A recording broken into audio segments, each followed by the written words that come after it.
Bonjour, aujourd'hui je vais vous montrer comment faire votre propre gel de graines de lin pour faire vos wash and go et toute autre coiffure qui nécessite une tenue longue durée. Alors c'est totalement 100% naturel, très hydratant et bon pour vous. Donc tout ce dont vous avez besoin, ce sont des graines de lin, une casserole, de l'eau et de quoi mélanger. Vraiment pas plus simple. Ah, et j'oubliais aussi un vieux collant ou un vieux bas, très simple, très simple. Alors, donc on va commencer par des graines de lin entières. Donc ce sont des graines de lin que j'avais achetées en Allemagne à l'époque quand j'y habitais. Donc des graines de lin entières, pas moulues, pas grillées, juste normales. La couleur n'a pas d'importance, mais des graines de lin entières. Ensuite, vous allez donc en prendre à peu près, donc aux États-Unis on utilise des tasses, donc on prend un quart de tasse, ce qui équivaut à 40 grammes à peu près, donc à peu près 40 grammes. Mais si vous prenez une tasse normale, vous mettez à peu près un quart, ça n'a pas besoin d'être précis au milligramme près. Donc vous prenez à peu près un quart de la tasse et vous mettez ça dans votre casserole. Et ensuite vous prenez 2 tasses d'eau, ce qui équivaut à peu près à 600 millilitres. Une fois de plus, si vous pourrez utiliser la même tasse et vous la remplissez 2 fois d'eau.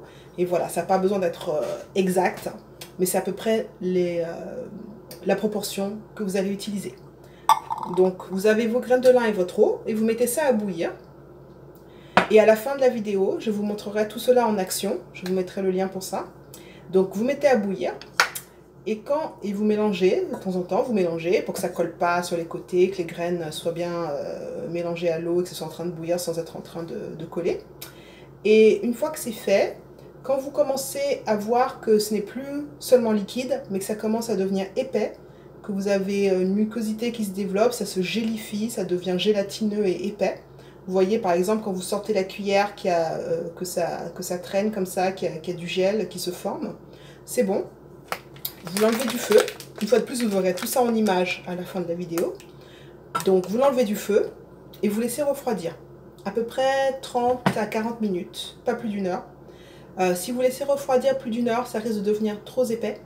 Dans ce cas-là, pas de panique, rajoutez un petit peu d'eau, mélangez et ça devrait être bon. Mais donc, à peu près au bout de 30-40 minutes, ça devrait être assez refroidi. Donc, ce que vous allez faire, c'est là que vous allez prendre votre bas ou votre vieux collant que vous pouvez couper. Il n'y a pas besoin que ce soit quelque chose de cher, au contraire, plus le denier est bas, plus ça sera bon parce que vous voulez que le gel passe, mais pas les graines. Donc le coton, quelque chose de pas cher.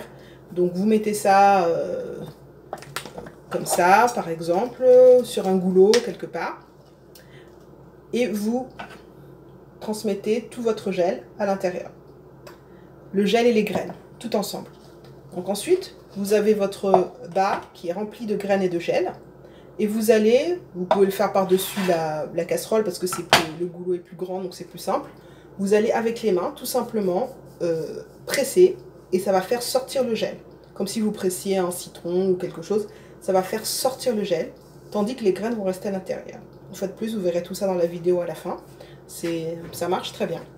Et quand vous aurez fini, vous aurez les graines à l'intérieur, vous n'avez plus qu'à les jeter, vous pouvez laver le bas et le réutiliser, et vous avez votre gel tout prêt. Donc en général, je le mets dans un container, je réutilise, c'était un ancien shampoing, je crois, qui est vide. Donc en général, après, j'utilise quelque chose pour transférer le gel dans un récipient qui est facile à utiliser sous la douche. Ensuite, vous le gardez au frigo. Pendant peut-être maximum 2 semaines. Donc c'est un produit naturel, donc il va se gâter au bout d'un certain temps. J'aime bien quand même rajouter un petit peu d'huile pour l'hydratation. Vous pouvez consulter la vidéo sur les huiles. Mais c'est pas obligatoire, parce que de toute façon vous allez mettre avant et après quelque chose. J'aime bien aussi rajouter des huiles essentielles.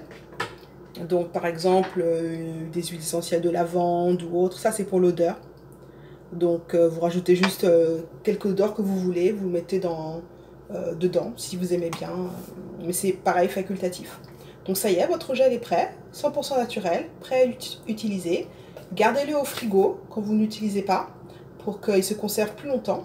Vous pouvez rajouter aussi un peu de vitamine E, comme je vous l'ai dit, vous pouvez faire référence à la vidéo sur les huiles. Alors, ça peut peut-être aider à le conserver un peu plus longtemps et c'est aussi bon pour les cheveux. Mais bon, je dirais à peu près 2 semaines maximum au frigo. Mais c'est à vous de voir, vous pouvez sentir où ça en est. Mais en général, 1 semaine ou 2 au frigo. Donc voilà, tout simple. Essayez, vous verrez, c'est très simple, c'est pas cher. Et c'est bon pour les cheveux. Et même pour, si vous le mangiez, ça vous ferait du bien aussi. Il y a des gens qui en mangent, donc des graines de lin, hein, tout simplement. Donc c'est vraiment 100% naturel et c'est bon pour vous. Voilà, essayez, économisez de l'argent en faisant votre propre gel et vous verrez que ça vous fera du bien aux cheveux. Voilà.